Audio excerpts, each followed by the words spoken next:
Bismillahirrahmanirrahim. Assalamualaikum warahmatullahi wabarakatuh. Alhamdulillahirabbil alamin wa bihi nasta'inu ala umuri dunya waddin. Wassalatu wassalamu ala asrofil anbiya'i wal mursalin sayyidina wa maulana wa habibina wa syafi'ina Muhammadin wa ala alihi wa sahbihi ajma'in. Asyhadu an la ilaha illallah wahdahu la syarikalah wa asyhadu anna Muhammadan abduhu wa rasuluh. Qala Nabi sallallahu alaihi wasallam la yadkhulul jannah man qatil rahim. Wa qala ta'ala fil kitabil karim innamal mu'minuna ikhwatun. Sadaqallahu wa sadaqal karim wa nahnu ala dzalika minasy-syahirin wa syakirin walhamdulillahirabbil alamin. Ini khas banget orang Indonesia. Kalau ada acara pasti yang penuh di belakang, depannya kosong. Bapak Ibu kalau kuliah di luar negeri, cari orang Indonesia itu gampang, Bu. Asal duduknya di belakang nggak pernah tanya, itu pasti mahasiswa dari Indonesia. Yang sangat saya hormati, saya banggakan, saya muliakan, mudah-mudahan Allah berkahi hidupnya dunia sampai akhirat. Para orang tua kami, guru-guru kami, para sesepuh kami, mohon maaf Pak Dirut, Pak Widodo, saya dahulukan yang sepuh dulu. Kenapa orang tua harus saya dahulukan? Karena dalam tradisi Jawa, tua itu disebut sepuh karena asapnya lebih ampuh. Iya, orang tua harus saya dahulukan. Kenapa orang tua harus saya dahulukan? Karena kemungkinan besar juga akan mendahului saya, kemungkinan besar. Walaupun belum tentu, mohon maaf, karena kematian itu di tangan Allah. Ini kok saya merasa nggak nyaman dengan stand mic ini, saya tak lepas saja ya. Maksud saya ini kayak mau ngasih pertanyaan nama-nama ikan. Ibu kok tertawa tahu ya Bu? Ya sudah, sana sepedanya diambil. Bapak-bapak nggak paham ya? Ya ini dunia sekarang ini banyak sekali Pak. Asal satu kata apa gitu langsung disambung, luar biasa ini. Ya, ikan teri Pak, ikan lele. Bapak Ibu yang saya muliakan, selalu kalau saya bikin statement tentang kematian, kaitannya dengan sepuh disambut dengan senyum, tertawa. Kenapa? Karena ada dua kesalahan mindset. Ini yang mau luruskan dulu. Karena sering kematian selalu dikaitkan dengan usia. Itu salah besar. Tidak ada korelasi yang signifikan, nggak ada hubungannya. Tua dengan mati itu nggak ada hubungannya. Artinya syarat mati tidak harus tua. Anak kecil mati ada nggak Bu? Pak? Ada. Bayi mati ada nggak? Orang tua mati ada enggak? Tapi yang paling banyak kan orang tua. Bapak Ibu kalau saya lihat datanya nanti saya tunjukkan, itu data yang paling banyak kematian itu justru di usia remaja. Kenapa kok remaja paling banyak mati? Jadi piramidanya kayak gentong Pak, menggelembung di tengah. Sing akeh mati niku cah nom-nom. Jadi nek ten mriki mati kemungkinan urut keng mburi-mburi niku. Ya niki mburi-mburi niku terus tengah-tengah, terus baru ke sini, terakhir sini, alhamdulillah. Nah, Allahumma amin. Kenapa orang muda-muda mati? Karena chance-nya lebih banyak. Yang mati laka lantas, kebut-kebutan, arus mudik, arus balik, itu semuanya rata-rata remaja. Karena jarang orang tua kebut-kebutan, itu jarang. Simbah-simbah ngebut montes karo gonjake damen ning ndi jarang. Yang mati karena tawuran juga remaja. Tidak pernah ada tawuran nggak bisa dilerai antara panti jompo ini dengan panti jajaran. Pensiunan tawuran ya, itu remaja. Yang ikut geng motor remaja, yang overdosis narkoba remaja. Jarang malam minggu simbah-simbah tripping ning perapatannya jarang. Menjelang Ramadan kemarin saya ngisi pengajian intro, berhenti sebentar karena di sebelah pengajian saya itu ada meninggal mendadak. Ternyata ada praktek dokter gadungan, aborsi meninggal dunia di tempat itu, dokter gadungan. Itu juga remaja. Nggak ada nenek-nenek kemana nek mau gugurkan kandungan, nggak ada. Maka jangan merasa aman. Ini yang pertama. Yang kedua, setiap saya sebut kematian selalu dikaitkan dengan sakit, itu juga salah besar. Kalau orang sakit itu mati, maka ambulan ini nggak cukup, setiap sini mati, setiap mati ya. Saya sendiri juga sakit, tapi belum mati, insya Allah. Ini mohon maaf Pak, ini saya ini dalam keadaan nggak tahu, kayak keracunan makanan. Sejak kemarin di Jakarta udah muntah-muntah, semalam acara sama Mas Ganjar sampai jam 3 pagi saya baru datang sini. Ini sambung ke Rumah Sakit Jiwa Klaten, nanti langsung ke Surabaya saya. Surabaya acara malam. Itu Surabaya selesai, balik lagi ke Garuda Food Party. Jadi ini muter terus, ini bulan Syawal ini nggak ada berhentinya. Tapi karena saya komitmen saya sini, sesakit sama-sama sakit, kalau mati mending mati dalam jalan Allah. Mati pas pengajian kan lebih syahid daripada mati di tempat lain. Tapi nggak akan mati dulu, sebentar. Insya Allah. Selalu mati dikaitkan dengan sakit, itu juga salah besar. Prof Yunar Ilyas itu, mohon maaf, Prof Yunar Ilyas itu kematian Pak Iskandar diwawancarai sama saya. Itu di TV karena Prof Iskandar ini adalah ketua LIPI, 3 hari yang lalu meninggal dunia. Tiba-tiba ini sakit apa, sama Prof Yunar yang sudah dibentak, orang mati nggak harus sakit, selalu pertanyaannya harus sakit. Orang sehat segar bugar mati ada nggak? Ada. Orang tidur bablas mati enten betul? Orang makan bablas mati ada nggak? Orang mau nolong orang yang ditolong nggak ada satu pun yang mati, tapi yang mau nolong mati semua. Basarnas di Dieng itu yang ditolong nggak ada yang mati, yang nolong 8 orang mati semua. Basarnas itu semuanya helikopternya nabrak, padahal yang mau ditolong nggak ada yang mati. Orang tidur bablas mati banyak, makan orang enak-enak makan itu di bis mau piknik biar seneng, pulangnya mati banyak. Orang habis dengarkan ceramah halal bihalal pulangnya mati banyak. Kalau yang ceramah mati jarang. Serius Pak. Ada kemarin yang mati tapi bukan penceramahnya, tapi koriknya di tempatnya Bu Khofifah Endar Pariwangsa. Jadi waktu Maulid Nabi itu, mohon maaf, koriknya itu meninggal dunia, tapi penceramahnya aman. Kalau di sini insya Allah MC-nya dulu. Allahumma amin, Allahumma amin. Mati itu kapanpun. Ada 3 misteri yang dibuat oleh Allah sampai hari kiamat manusia tidak tahu. 1, kapan dia mati. Nabiullah Musa alaihissalam pernah bertanya, ya Allah, bahwa orang itu dikasih tahu matinya kapan, biar ada program. Maksudnya ini paket 50 tahun, 20 tahun, 30 tahun supaya tahu. Kata Allah, aku Tuhanmu, engkau hambaku, ana a'lamu wa antum la ta'lamun. Aku lebih ngerti ya Musa. Dan betul Bapak Ibunya, hikmahnya kalau kita nggak tahu matinya kapan, maka sungguhnya ada dinamika kehidupan. Bayangkan kalau orang itu tahu matinya kapan, nggak ada kehidupan. Diajak makan enak, nggak usah, udah mau mati ya, wah di kamar, di masjid terus, nggak ada, di rumah sakit aja nggak ada orang. Walaupun kalau kita tahu matinya kapan, kita juga seneng bisa nyebarkan undangan, broadcast, hadirilah pemakaman kami. Datang ya, cius, cemungut, masya Allah. Kurang 2 jam belum ada yang datang, langsung berangkat sendiri. Kemana Pak? Mau mati nak? Masya Allah biasa. Jadi mati. 2, di mana dia akan mati. Allah menegaskan dalam surat Luqman ayat 34, salah satu yang dirahasiakan dari sampai hari kiamat adalah hari kiamat itu sendiri, tuh daerah hujan segala macam, sampai kepada kematian manusia itu nggak tahu kapan atau di mana.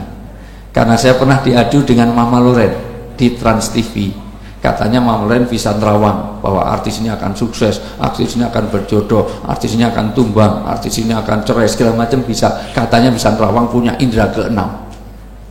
Artis ini walaupun bilang aku rapopo, yo mati kemarin itu, katanya rapopo kok mati.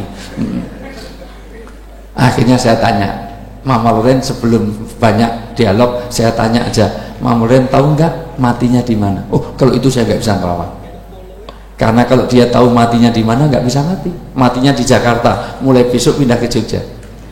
Jadi malaikat Israel harus nyambut kemana ini, jadinya nggak ketemu. Yang ketiga, sebab kematian. Jadi kapan mati, di mana mati, dan sebab kematian itu adalah misteri bagi manusia sampai hari ini. Ini termasuk yang saya, masalah kematian ini saya suruh jawab Deddy Corbuzier. Deddy Corbuzier sudah 2 tahun saya tempel, tinggal syahadat sebentar lagi mudah-mudahan. Dia sudah mulai tidak percaya dengan agamanya, tapi belum sulit untuk syahadat, masih banyak keterkaitan ya bisnis dengan dewan gerejanya segala macam. Ini baru saya tempel terus Bapak Ibu semuanya. Salah satunya agak saya tanya tentang misteri kematian, jawab yang berkaitan dengan kitabmu. Nggak ada kitabnya menjelaskan itu. Bapak Ibu yang saya muliakan, yang saya hormati, saya banggakan, yang muliakan, mudah-mudahan Allah berkahi hidupnya dunia sampai akhirat. Direktur Rumah Sakit Islam Yogyakarta, Bapak ada Pak Bu Camat ya, mana Bu Camat ya, semuanya camat Bu, calon mati semua. Mati semuanya. Iya, karena mati itu kapanpun.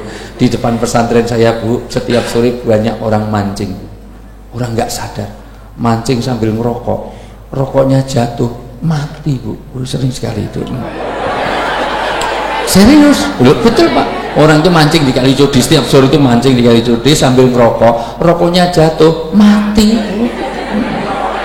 Rasa dijelaskan. Artinya mati itu kapanpun. Bapak Ibu yang saya muliakan, yang saya hormati, dari mana? Dari Pak Lurah ada juga ya, Pak Dugo ada. Pokoknya siapapun yang saya hormati lah, dokter-dokter semuanya, perawat semuanya yang di sini, mudah-mudahan Allah berkahi semuanya. Bapak Ibu yang saya muliakan, hari ini kita mengadakan halal bihalal, tetapi kalau mau diruntut betul, halal bihalal ini tidak ada runtutan ajaran dalam Quran maupun hadis. Dalam pengertian acara-acara ya seperti ini tidak sulit untuk diruntut di dalam Quran dan hadis, memang tidak ada. Halal bihalal ini asli murni konstruksi kreasi budaya Indonesia asli. Jawa pun Jawa DIY. Halal bihalal. Memang pertama kali halal bihalal ini dilakukan oleh Mangkunegoro IV di Mangkunegaran. Tapi belum disebut istilah halal bihalal. Biasa mengumpulkan orang setelah Ramadan. Baru setelah Kiai Haji Ahmad Dahlan di Kauman ini bingung, karena setelah kemerdekaan banyak pemuda Kauman yang dulu membela Belanda, bukan membela, kerja di tempat Belanda, ini banyak yang ngusir Belanda. Gak enak banget, padahal ini dulu kerja di Belanda, padahal DIY mengusir Belanda, maka mau bikin gathering gini, pengajian begini susah, maka dibuatlah istilah halal bihalal. Jadi ini istilah Indonesia asli. Di Istana Presidenan, Wakil Presiden kemarin saya sudah tegaskan untuk yang ketiga kali, tolong halal bihalal ini segera dipatenkan, sebab kalau nggak dipatenkan nanti diambil orang Malaysia, dikira ini budayanya Malaysia gitu. Ini murni bahasa Jawa, artinya murni tradisi Jawa. Maka ada halal bihalal. Di Arab ada halal bihalal, tapi prakteknya beda. Saya mudah-mudahan tidak salah, karena saya umroh baru 54 kali itu, haji baru 16 kali. Tahun ini haji yang ke-17 Pak, semuanya nggak pernah bayar. Itu sokongannya wong akeh semuanya, karena bimbing kan nggak pernah. Sama dengan suaminya Mbak Sabtorini, Ustadz Khalid Mahmud itu kalau umroh haji nggak pernah bayar, karena bimbing, malah dikasih sangu, malah turah dari Hasuna, dari tempatnya Pak Narti. Kalau saya nggak laku di Pak Narti, saya di Bandung yang lebih mahal. Ya. Ibu bapak yang saya muliakan, ini mohon maaf Pak, ini komitmen saya. Saya itu kalau masih bisa bertahan, wah pokoknya saya datang ke sini. Ini komitmen saya, begitu saya dijadwal ke sini saya datang, walaupun saya di WA udah kurang lebih 9 kali. Saya diingatkan Bu Sabtorini ini masalah. Oh jangan lupa. Iya anak lah. Mbak Sabtorini ini dulu teman seangkatan saya, sama Ustadz Khalid juga seangkatan, sama-sama satu di Salahuddin Mbak, di UGM, jadi seangkatan dengan saya. Ibu bapak yang saya muliakan, ya, ini komitmen. Seandainya pagi ini saya dipanggil Jokowi pun saya nggak mau, karena komitmen saya ini. Saya nggak mau dipanggil Jokowi karena nama saya bukan Jokowi, jadi jangan panggil Jokowi. Serius Pak, saya dipanggil presiden aja noleh aja enggak, sama sekali enggak noleh saya dipanggil presiden.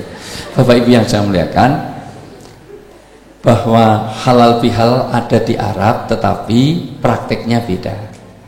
Nanti kalau Bu Camat buktikan omong saya, Bu Camat ini orang baik ini, saya tahu persis psikologi karena saya ngambil S3 nih psikologi, jadi saya tahu persis psikologi itu gampang itu. Jadi psikologi itu pokoknya orang kayak Bu Camat ini karakternya baik. Pesan saya satu, orang sebaik beliau ini jangan pernah dikubur sebelum mati, ya. Ya semuanya juga gitu, harus biar nggak tegang, mohon maaf. Jadi intinya adalah kalau Bapak Ibu nanti ke pasar kurma, ke kebun kurma, kalau mau beli kurma cukup merasakan ngambil aja. Halal, kalau penjualnya bilang halal langsung dimakan, itu halal bihalal. Dan saya selalu lakukan itu, halal, udah kenyang nggak usah beli. Dan selamanya saya tidak pernah beli di pasar kurma itu, cuma makan aja, nanti pulang dikasih uang saku, dikasih saku, kenapa? Karena jatah preman pembimbing tidak ada jatahnya, ini nggak usah beli. Dan jamaah saya pun yang nggak beli, saya suruh makan semuanya, toh itu halal bihalal. Bahkan kalau ada minuman, ini misalnya ada minuman, misalnya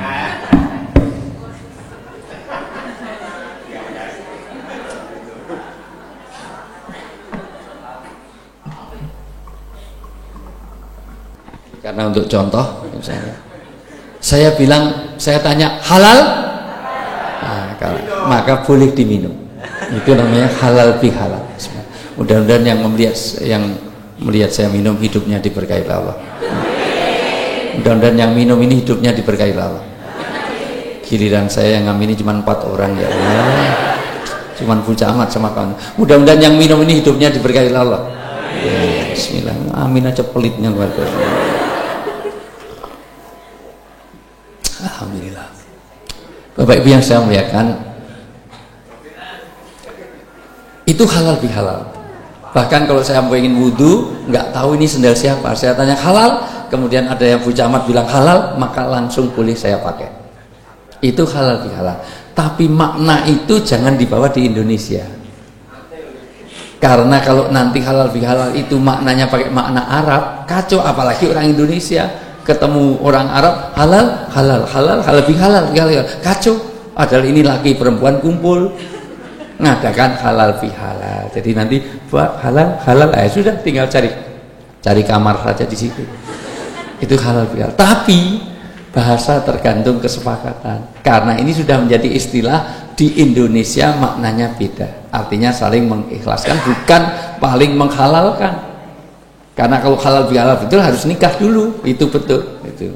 Padahal ini tidak ada pernikahan di sini, maka ini tidak bisa dimaknai Arab. Sama dengan puisi. Puisi itu bagus sesuai dengan nuansanya, tidak boleh diterjemahkan karena jadi rusak. Aku binatang jalang dari kumpulan yang terbuang, kalau sampai waktuku menerjang palang. Tak seorang pun mengganggu, tidak juga kau, aku binatang jalang. Itu kalau Taufik Ismail baca ini Pak Bu, itu semuanya digelapkan, tinggal 1 lilin, semua yang dengarkan bisa berdiri bulu kuduknya. Tapi kalau yang baca adalah dokter di RSI Yogyakarta, pakai bahasa Jawa, rusak ini puisi. Kula menika kewan galak. Saking kumpulan sampah nabraki pager, pancen kula kewan, ya rusak. Maka Bapak Ibu yang saya muliakan, inilah juga halal bihalal, nggak usah dicari akar budaya Arabnya, karena ini budaya Indonesia asli. Maksudnya saling meridhokan. Maka seharusnya halal bihalal logonya adalah ketupat. Mana ini kupatnya? Nah, kupat. Karena apa? Itu simbolisasi dari budaya Jawa. Kupat ngaku lepat dan laku papat. Kupat harus diisi beras, berasnya harus putih, tidak boleh dikasih ketan hitam karena menimbulkan kesucian, simbol kesucian. Beras juga berarti nafsu dunia. Diikatnya, dibungkusnya harus pakai janur, nggak boleh pakai daun pisang. Nek nganggo godhong gedang dadine lontong. Kupat harus pakai itu, artinya rumitnya kehidupan ini menunjukkan dia harus ada jan nur, jati ning nur, janjane wis entuk nur. Maka tidak ada artinya kita halal fi halal kalau tidak memutihkan hati, tidak mensucikan hati, dan tidak menghidupkan nurani, nur aini. Nur itu cahaya, aini itu mata. Cahaya mata adalah mata batin, nurani. Jangan pakai bahasa Jawa. Kalau pakai bahasa Jawa jadi nuroni. Nuroni jadi niduri, malah tambah anak nanti. Ya, nurani. Kenapa nurani dihidupkan? Karena setiap orang itu berbuat baik kalau dia menghidupkan nuraninya. Karena setiap orang yang melanggar pasti mahonaka fi qalb mayungkiru fi qalb. Hati ini nggak tenang. Setiap orang mau berbuat jelek pasti dia nggak tenang. Jangankan manusia, buktikan omongan saya. Kucing saja kalau dia mencuri makannya dengan tidak nyaman, dia makannya dengan jelalatan karena dia ngambil makan dari meja. Tapi kalau dikasih makanan di piring yang biasa dia makan di situ, maka makannya tenang, kusuk banget, lebih kusuk daripada karyawan RSI pas tanggal tua. Apalagi THR belum keluar, kadang-kadang sholat ingat semuanya. Kadang-kadang kunci hilang aja ketemunya kalau sholat. Allah Akbar, kunci dari mana? Allah Akbar, tadi ada pasien sama Allah terus ke warung, Allah Akbar. Jadi selama sholat mencari kronologi hilangnya kunci. Makanya Rasulullah mengatakan dua hal jangan kau lakukan. Satu, la sholata bi khardati ta'am. Kalau kamu sudah ada makanan, jangan ditinggal sholat, suruh makan dulu. Supaya khudurul qulub, hatinya itu nanti ada ketenangan. Tenangan. Oh, makanan dua, yang penting sholat bismillahirrahmanirrahim. Bunting, waduh, dimakan pitik, masya Allah. Akhirnya suratnya kulhu, kata Allah hus, atau menahan dua lubang, kentut, kencing, berak nggak boleh tahan. Kalau habis wudhu terasa kentut, maka kentut sekalian wudhu lagi. Sayang wudhunya jauh, antri dingin, sholat sambil nahan kentut, bismillah, alhamdulillah, yang lain amin, amin, aduh. Imamnya jangan lama, dokter kurs ini kurang ajar, kalau ngimami kelamaan kurang ajar juga insya Allah. Apalagi udah sampai al-tahiyat, sayang banget, sudah al-tahiyat kok berasa kentut, dijepit-jepit, terus sampai merinding-merinding, assalamualaikum warahmatullahi wabarakatuh, luar biasa. Padahal kalau dijepit itu, kalau daya jepitnya kalah, itu keluarnya malah panjang, itu beradad luar biasa itu, malah melipir-melipir, terutama yang gemuk-gemuk itu. Karena antara hulu sama hilirnya jauh gitu. Maka tidak boleh menahan dua lubang kentut, kencing, berak itu. Bapak Ibu yang saya muliakan, kupat juga mohon maaf, setiap orang melanggar pasti nggak tenang. Maka bapak bawa uang sendiri dengan hasil nyopet, pasti nggak tenang copet. Bapak pergi keluar sini nggak bawa helm, ada patung polisi aja belok kiri. Nggak bawa SIM, nggak bawa helm, kok ada laka lantas, padahal polisi ngurus kecelakaan lalu lintas, maka bapak pilih balik. Kenapa? Karena nggak tertib. Atau gini aja, bapak pergi bawa istri sendiri dengan pergi bawa istrinya orang, lebih tenang mana Pak? Atau selama ini gimana? Mohon maaf, biasanya gimana Pak? Pasti dia tidak tenang. Kenapa? Karena dia tidak sesuai dengan nurani, nur aini ini. Kupat tidak boleh dimakan sendiri, harus pakai santan. Karena kupat duduhe santen menawi lepat nyuwun pangapunten. Santen tidak boleh hanya dimakan dengan santen, santen harus dimasak dengan opor.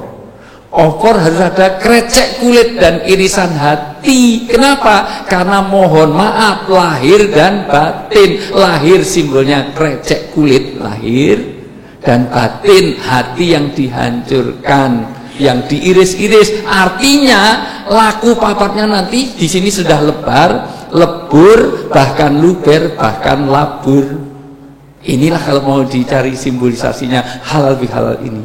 Dia harus lebar, dia harus lebur, dia harus luber, bahkan harus labur. Nanti saya terjemahkan satu persatu. Kupat dudu santen menawi lepat nyuwun pangapunten, harus ada opor. Itu pun harus wedang, harus ditemani wedang biar nggak seret. Ngawi kadang, maka semuanya diundang dari kepolisian, dari Yunus semuanya, bahkan muspika semuanya, camat semuanya, lumayan. Lurah-lurah ini kapan lagi makan gratis kalau nggak ada begini? Ini semuanya. Habis itu ada kerupuk.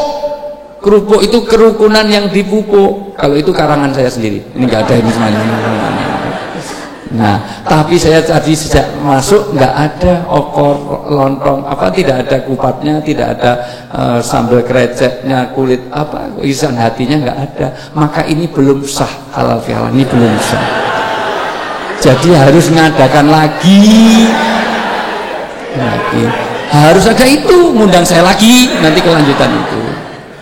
Lebar artinya kita sudah lebar, sudah selesai untuk apa? Selesai untuk menyelesaikan satu tugas agama yang namanya Ramadan, maka disebut Syawal. Sebagaimana Ustaz Sunarti Sahuri tadi katakan, Syawal ini kenapa Pak? Saya ini masih setiap Jumatan ngajak orang berdoa untuk mendoakan Pak Sunarti, karena setahu saya pokoknya masih sakit beliau itu. Jadi sayang orang seperti Pak Narti ini dibutuhkan banyak umat itu. Kalau mati itu ya jangan Pak Narti yang belakang-belakang itu aja doanya, nggak begitu banyak dibutuhkan itu semuanya. Sing layak paling 20 gitu ya.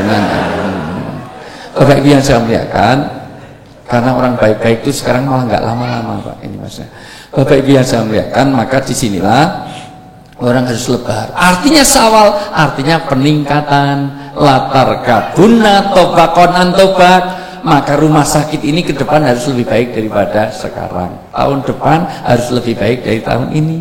Kalau sama itu rugi, kalau lebih jelek berarti celaka. Maka kesejahteraan karyawan di rumah sakit ini harus lebih baik daripada kemarin. Gitu. Ya, itu. Ya, saya tahu persis ini cara menghibur orang ini begitu. Dan saya tadi sudah langsung direkturnya sudah saya ngomong-ngomong disetujui bahwa kesejahteraan ditingkatkan, bahkan tunjangan yang biasanya cuma 500.000 akan ditingkatkan mulai bulan depan. Iya serius, bulan depan akan diterimakan 500.000 insyaallah.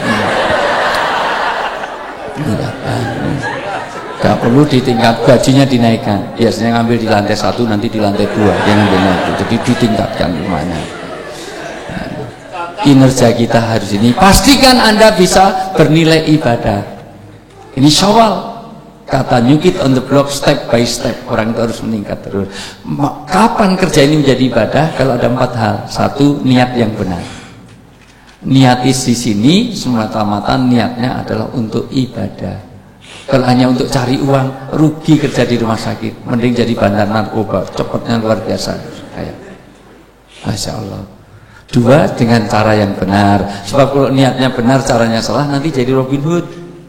Robin Hood bagus, nolong orang miskin. Miskin itu belakang-belakang tadi, miskin-miskin, tapi ngambil miliknya orang kaya. Kaya itu depan-depan sini. Kelihatan, dari wajahnya kelihatan. Ini. Jangan tersinggung, memang kadang-kadang kenyataan itu pahit dirasakan. Mohon maaf itu.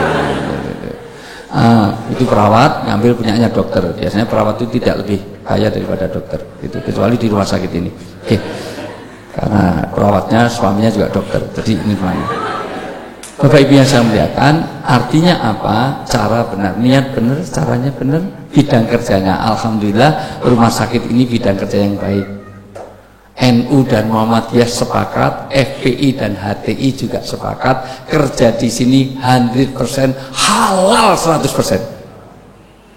Apa ada kerja yang tidak halal? Ada. Saya itu dikontrak per bulannya 100 juta, cukup banyak. Per bulan tegomnya 100 juta di perusahaan di Batam. Sudah nyaris untuk menyehatkan perusahaan hubungan kerja, udah semua saya tinggalkan, ngapain teaching, training, syuting segala macam sudah saya tinggalkan. Mau sana ternyata salah satu produknya adalah minuman keras. Soju yang paling laris di Korea dan Jepang produksinya dari Batam, bahan bakunya dari Jawa Tengah, Solo dan sekitarnya.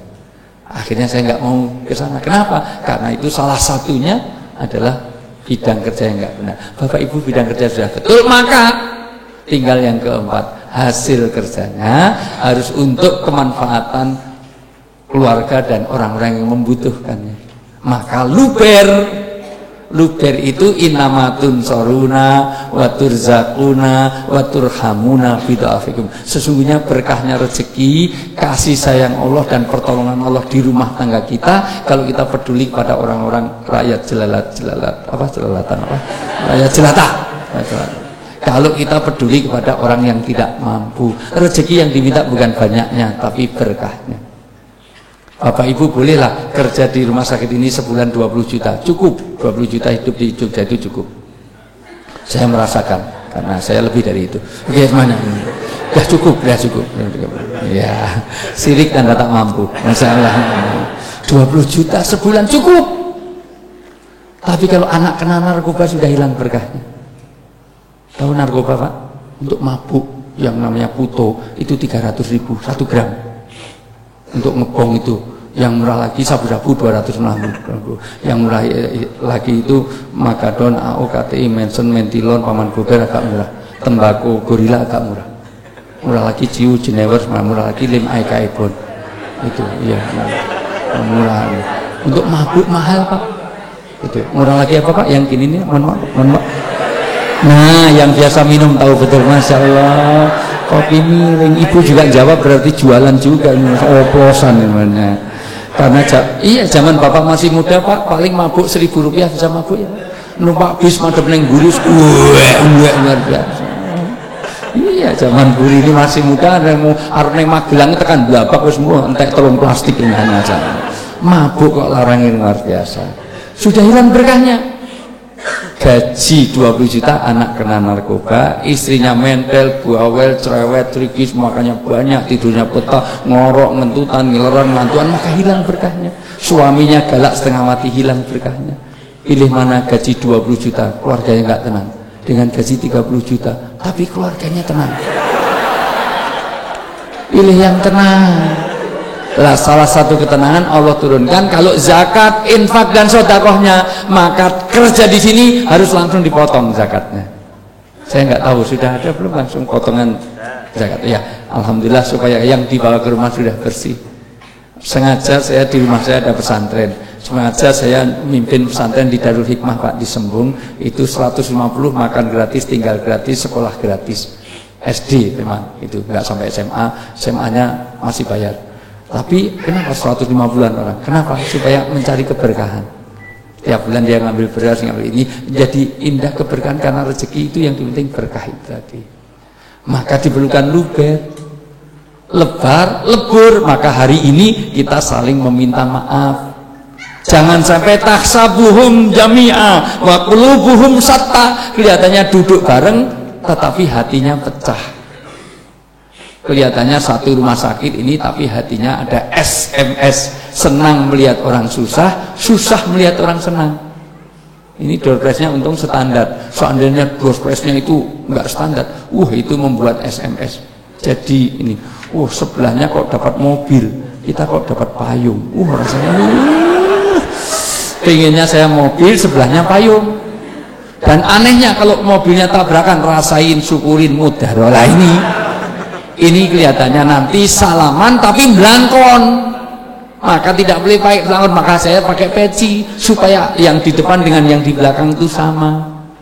Karena belangkon itu sininya halus tapi belakangnya jendol. Kita salaman, cepet stroke, cepet ganti. Kepala rumah sakit kelamaan kamu udah ganti semuanya. Kelihatannya jabat tangan tetapi dia hatinya tidak ada. Maka lahir tulusing bating harus ada krecek kulit sampai leburnya hati. Baru berikutnya setelah dia lebar, setelah dia lebur, maka dia luber. Setelah luber baru labur. Saya nggak tahu ya, orang sekarang tahu nggak labur? Labur itu untuk apur ya, untuk ngecat ini. Sekarang masih ada apa enggak sih orang? Nggak ada mungkin ya, di sana mungkin masih ada ngecat, yaitu memperbaiki diri. Maka Syawal ini harus lebih baik lagi. Ini pesan moral yang luar biasa dari tradisi Jawa, utamanya pada 3 hubungan atau relationship. 1, hubungan kepada orang tua. Orang tua itu ada 3, orang tua kandung, mertua, dan pimpinan kita yang di sini, Pak Lurah, Pak Duko, Pak Camat, Bu Camat, semuanya ini pimpinan kita di sini. Ini adalah orang tua kita, guru-guru kita, kiai-kiai kita adalah orang tua kita. Kalau hubungan itu tidak baik, ridallah fi ridal walidain. Saya paham hadis ini setelah punya anak, Pak. Alhamdulillah anak saya itu 3, dan bahkan istri saya juga 3 anaknya. Serius Bu, istri saya itu 3 anaknya. Mohon maaf, ini sensitif soalnya. Mohon maaf, ibu-ibu setuju nggak sih dengan poligami Bu? Jawab dengan jujur, ibu-ibu setuju nggak dengan poligami? Bapak-bapak setuju nggak dengan poligami Pak? Sudah jelas. Saya tahu persis itu. Jumlah wanita dengan jumlah laki-laki banyak mana sih? Wanita. Kalau wanita banyak, laki-laki sedikit, satu-satu nggak mau poligami, berarti ada wanita yang nggak kebagian suami. Betul nggak? Betul. Maka wanita yang menolak poligami adalah wanita yang egois, kejam, tidak peduli kepada temannya sendiri, karena membiarkan temannya sendiri nggak dapat pasangan. Orang seperti ini, orang yang kejam itu baik apa jelek? Jelek. Jadi ibu-ibu setuju dengan poligami? Jadi ibu-ibu ini orang baik apa orang jelek? Iya, ini pesanannya Dokter Gus tadi ya, dan itu harusnya yang ngisi sini Mbak Yulia, Pak Ismail harusnya ke sini. Bapak Ibu yang saya muliakan, nah itu temannya Dokter Gus semuanya. Ibu Bapak yang saya muliakan, bahwa saya ingin tunjukkan bahwa hubungan orang tua. Ketika kenapa saya ingin ceritakan satu hadis saja. Satu ketika Rasulullah didatangi, dilapori oleh seorang, ya Rasulullah, saya punya orang tua kurang ajar. Lu kok kurang ajar kenapa? Sampai orang tua kamu bilang kurang ajar? Karena orang tua saya suka ngambili harta saya, suka mencuri milik saya. Apa betul? Betul. Kalau gitu panggil orang tuamu ke sini supaya saya bisa tahu. Di tengah-tengah anak ini manggil orang tuanya, malaikat Jibril datang kepada Nabi Muhammad. Ya Muhammad, kaget Nabi Muhammad karena di sini pengajian tapi di belakang nunduk terus, kaget. Ini pengajian, bangun, masya Allah. Ustadznya masih di sini, yang di belakang udah sampai Sidratul Muntaha, masya Allah. Di belakang aja kalau bismika Allahumma. Saya ini pulang baru jam 3, mau tidur nunggu subuh sekalian, tapi habis subuh itu mau nambah sedikit aja banyak telepon, jadi saya baru tidur cuma 2 jam efektif teman. Tapi nggak apa-apa, biasa gini aja ini semuanya. Malah yang dengarkan nunggu terus, mending berdoa atau berzikir, memproduksi aqua. Kata neng kene kalau Sidratul Muntaha dah mi'raj. Bangun. Maka jaga malam nggak ada alasan. Maka kaget Nabi, loh malaikat Jibril, ada apa ya malaikat? Nanti kalau anak itu bawa orang tuanya, maka jangan kau tanya pada anaknya, tanya aja pada orang tuanya. Betul orang tuanya datang, ya Rasulullah ini orang tua saya. Betul? Kamu bapaknya? Betul. Betul kamu anaknya? Betul. Bapak sadar suka ngambili uang itu? Sadar. Memang saya sengaja. Akhir-akhir ini, dulu nggak pernah. Bapak sehat? Sehat. Edan nggak? Enggak. Sekarang tolong dengarkan baik-baik. Aku diperintah malaikat untuk nanya kepada Bapak, apa yang dipikirkan dan apa perasaan Bapak ketika Bapak itu mengambil uang anaknya? Maka Bapak ini bercerita, ya Rasulullah, anak ini istimewa. Dulu lahir dalam keadaan prematur, saya memeliharanya ekstra kuat, berat betul. Saya pelihara dia sampai ini, sampai kalau dia sakit, saya lebih sakit dari dia. Loh kenapa? Karena dia sakit itu semalam suntuk saya nggak tidur, dia sudah pulang saja saya tungguin, jangan-jangan malam panasnya kambuh lagi. Bahkan ketika sakit, saya paham ini ketika saya juga mengalami, istri saya harus ngajar ke luar negeri, saya harus nunggu. Dan anak saya sakit, dan di situ saya berdoa, ya Allah, mbok yang sakit saya saja, biar anak saya sehat. Orang tua mau menggantikan anaknya kalau sakit. Tapi jujur siapa yang ada di sini? Siapa yang menggantikan orang tuanya? Orang tuanya sudah stroke, sudah pikun. Ya Allah, mbok yang pikun saya saja ya Allah. Biar orang tua saya jadi dokter di rumah sakit ini. Ada yang mau?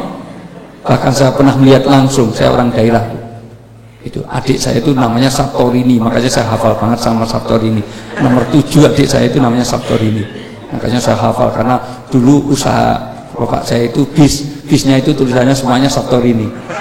Jadi hafal banget, tapi diambil Mas Khalid jadi lupa ya. Bapak Ibu yang saya muliakan, ketika adik saya masih kecil, ibu saya pernah melihat ibu saya nyedot ingus anaknya ketika masih bayi. Mohon maaf, ibu pernah lihat? Pernah ngalami nyedot ingus bayi? Pernah? Tapi jujur siapa yang di sini? Siapa yang mau nyedot umbele bapak ya?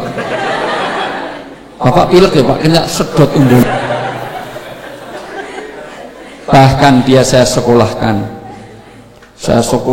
saya biayain, habis rumah, habis sampai jadi dokter di rumah sakit Islam Yogyakarta. Tapi Rasulullah setelah jadi dokter spesialis, sudah jadi semuanya, dia lupa kepada saya. Berapa kali saya sakit, dia tidak tahu bahwa saya akan mati, yang tahu tetangga saya. Berapa kali saya masuk rumah sakit, bahkan setahun sekali saya pulang aja nggak pulang. Hanya SMS, karena sibuk kerjaannya, Pak maafin macet di Cipali. Setiap tahun cuma SMS 200 rupiah, maafin ya Pak macet. Terus bapaknya jawab oke. Maka sengaja saya ambil uangnya supaya dia sadar bahwa dia masih punya orang tua. Mendengar cerita ini Rasulullah menangis. Ini ceritanya saya modifikasi Pak, jadi hadisnya nggak pakai SMS, itu nggak ada. Nah, Bapak Ibu yang saya muliakan, maka Rasulullah menangis. Di tengah menangis ini, maka pemuda itu dipanggil, hei pemuda, kamu punya istri, punya harta semuanya. Anta wa maluka li abika, sesungguhnya dirimu dan seluruh hartamu itu adalah haknya orang tuamu. Jangan pernah melapor ke saya. Apapun yang disenangi orang tuamu, biarkan dia ambil. Ini kenapa saya sampaikan, karena anak-anak sekarang, mohon maaf Pak, saya merasakan betul. Anak-anak sekarang kurang hormatnya. Anak sekarang ini lebih taat kepada handphone daripada kepada orang tuanya. Orang tuanya manggil 5 kali belum tentu datang, tapi handphonenya langsung lari, betul nggak? Ada anak asik main handphone aja dipanggil nggak dengar, betul nggak? Maka nanti kalau anak minta uang jangan dikasih, suruh minta kepada handphone, karena kamu lebih taat kepada handphone. Kamu lahirnya dari handphone. Handphone tuh hamil terus keluar kamu, maka wajahmu kayak handphone. Itu semuanya. Lah kok bisa ibumu hamil karena handphone? Lah kok bisa bapakmu pergi terus? Masya Allah, pergi terus jadi DVD, itu DVD. Karena ibu bisa hamil, ternyata di SMS saja jadi. Karena SMS-nya getar, pentung. Suaminya sering bareng saya di Jakarta, anaknya akeh men, Masya Allah. Ini ternyata SMS jadi, Masya Allah. Bapak Ibu yang saya muliakan, maka inilah tentang anak pada orang. Demikian juga orang tua kepada anak, maka halal bihalal ini memperbaiki hubungan orang tua anak, anak orang tua. Apa artinya Bapak Ibu semuanya? Birru abaukum tabfirukum afnaakum. Kalau kita sudah baik kepada orang tua, tugas kita sekarang adalah membuat anak-anak kita bisa berbakti kepada kita. Yang sulit malah yang kedua. Kalau kita insya Allah yang ada di sini tidak ada yang durhaka orang tua, tapi anak-anak sekarang lebih banyak ngeselin orang tuanya. Maka inilah tugas yang kedua. Ketiga, yang berikutnya adalah Bapak Ibu semuanya, perbaiki hubungan suami istri. Biasanya suami istri ini banyak terjadi perceraian, perselingkuhan, bahkan KDRT, disharmoni, bahkan nikah lagi dorongannya bukan dorongan syariat tapi syahwat. Karena sering kalau nikah lagi cari yang lebih muda, lebih cantik, lebih bahenol, lebih seksi, sembunyi-sembunyi tanpa diketahui istri. Kalau nikah lagi hanya cari yang cantik, yang bahenol, yang lebih seksi, kira-kira yang begini ini dorongannya syariat atau syahwat? Jangan ibu yang jawab. Yang lakukan laki-laki kok ibu yang jawab? Itu menuduh, itu suudon, itu busuk hatinya. Wong suruh bersihkan hati kok malah nuduh-nuduh. Tapi memang laki-laki suka egois, betul nggak Bu? Suka cari menang sendiri, betul nggak Bu? Suka merasa super, betul nggak? Iya, maka laki-laki suka gitu, betul Pak. Makanya saya nggak suka sama laki-laki. Saya itu di Jakarta sering ditawari nginep tempatnya Saiful Jamil, nggak mau. Bapak Ibu yang saya muliakan, hubungan suami istri, utamanya dari handphone. Sehari bisa lebih dari 100. Saya itu sampai bikin konsultasi keluarga. Salah satunya dengan Mbak Inung, itu isinya Profesor Jazi Eko Istianto, itu sampai kewalahan. Sehari bisa sampai 100 orang tanya, dan rata-rata mohon maaf penyakitnya dari handphone. Ciri suami istri yang nggak sehat kalau handphone suami di password, tidak bisa disentuh istri, apalagi kemana aja dibawa, mandi dibawa, ke WC dibawa, ini bawa. Ini sudah nggak beres. Suami-suami yang nggak beres seperti itu. Maka kalau bisa suami istri gantian handphonenya. Kapanpun, saya juga membiasakan itu, siapapun telepon istri boleh tangkap, boleh, silahkan. Kalau perlu mulai dari sini handphone suami serahkan istri seminggu. terus bapak beli lagi dengan nomor baru. Jangan ada ini. Utamanya juga para wanita sekarang, sebaik-baik wanita bu yang menyenangkan suaminya. Gampang. Wanita itu nggak usah cari nafkah, nggak usah apa, asal suaminya ridho, mati seluruh pintu surga dibuka. Ibu pengen surga, gampang. Senangkan suami. Kalau suami ibu senang dengan lipstik warna hijau, maka pulang dari sini belilah lipstik warna hijau, oleskan ke seluruh wajahmu. Kenapa ini saya sampaikan? Karena setiap saya haji dan umroh selalu ada yang nitip saya lipstik hijau. Lipstik itu yang kotak itu ya, yang 14 real harganya, isinya 10, itu 14 real, itu hijau. Bu, tahu kan Bu, yang biasa hijau, itu kalau dioles nggak ada bekasnya, tapi lama-lama katanya memerah. Iya, oh ya Ibu berarti Pak Bu Camat sering pakai itu teman. Jadi nanti merah membara kayak habis minum darah. Mungkin sarapannya pitik mentah, luar biasa. Nah itu selalu saya kalau umrah haji selalu suruh titipan itu banyak sekali. Itu sama magic cream sama itu semuanya. Nah itu lipstick hijau. Ibu sederhana. Kenapa ini saya sampaikan? Karena wanita sekarang lebih banyak menyenangkan suami orang daripada suami sendiri. Kalau mau keluar rumah dandan 3 jam, pakai kerudung aja 3 jam, apalagi hijaber sekarang ini. Hijaber tahu sih senang banyak pakai hijab, tapi berlebihan. Hijab yang bagus itu 12 meter Bu. Itu ini diputar sana, putar sini, dinaikkan, turunkan. Nanti ada 99 tutorial jilbab. Ini saya tahu masih Pak Aryawan RS ini belum beli bukunya, makanya masih standar banget. Yang bagus nggak boleh 2 warna itu, harusnya gradasi Bu Camat, merah, kuning, hijau, jadi menjulang tinggi, kuno onta. Dan yang bagus diputar-putar di gabungan ini namanya urban. Itu urban itu, dan itu dipakai ciput dulu. Ciput itu kayak kepalanya mau pecah, terus dijendol di sini semuanya. Itu dikumpulkan di sini, jadi nek melaku kayak nggawa sampah nang dinding, masya Allah biasa. Dan yang bagus lagi, nggak, ini standar banget dokter ini, mohon maaf, harusnya miring separuh. Jadi ini misalnya kena mata satu bajak laut, luar biasa. Bros saja dulu cuman kecil untuk jepit, sekarang bros besar-besar. Dan 6 kanan kiri atas saja kayak bros, ada rantainya ke bawah, ini gembok ini, masya Allah biasa ini, luar biasa. Itu dan itu nanti lungguhnya miring terus kabutan bros kayak mau, masya Allah biasa ini. Begitu rupa Bapak Ibu yang sampaikan, maka perbaiki hubungan. Demikian juga suami.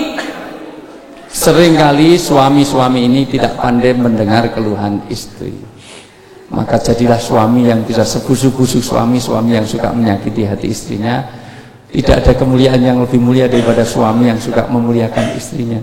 Kadang-kadang kalau orang lain curhat, wah didengarkan sampai detail, masya Allah kasihan. Tapi begitu istrinya curhat, gitu aja ceritain. Maka sebaik-baik suami biarkan, karena kepuasan istri itu kalau bisa nangis di pelukan suami. Biarkan dia itu bercerita sampai tetes air mata yang penghabisan. Walaupun sudah 12 kali diceritakan, anggaplah baru pertama kali dengar. Oh gitu ya, masya Allah. Padahal baru tadi pagi kenal dia. Omongan lagi. Sampai tetes air mata penghabisan, kalau aku tambahin air. Entah ya. Indah sekali kalau suami istri bisa. Yang ketiga, hubungan dengan sesama.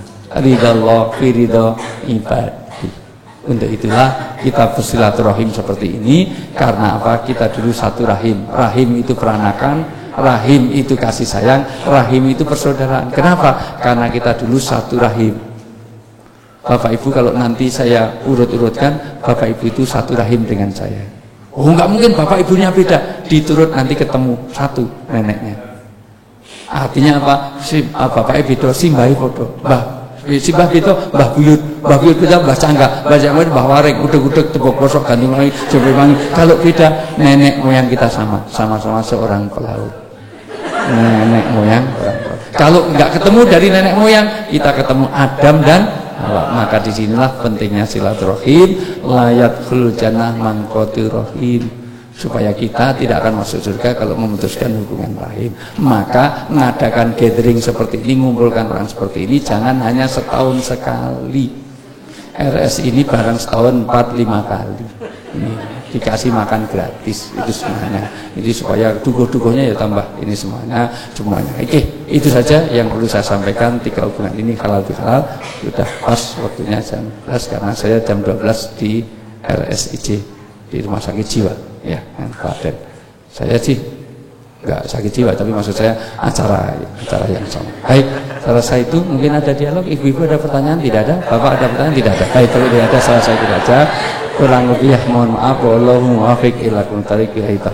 Assalamualaikum warahmatullahi wabarakatuh.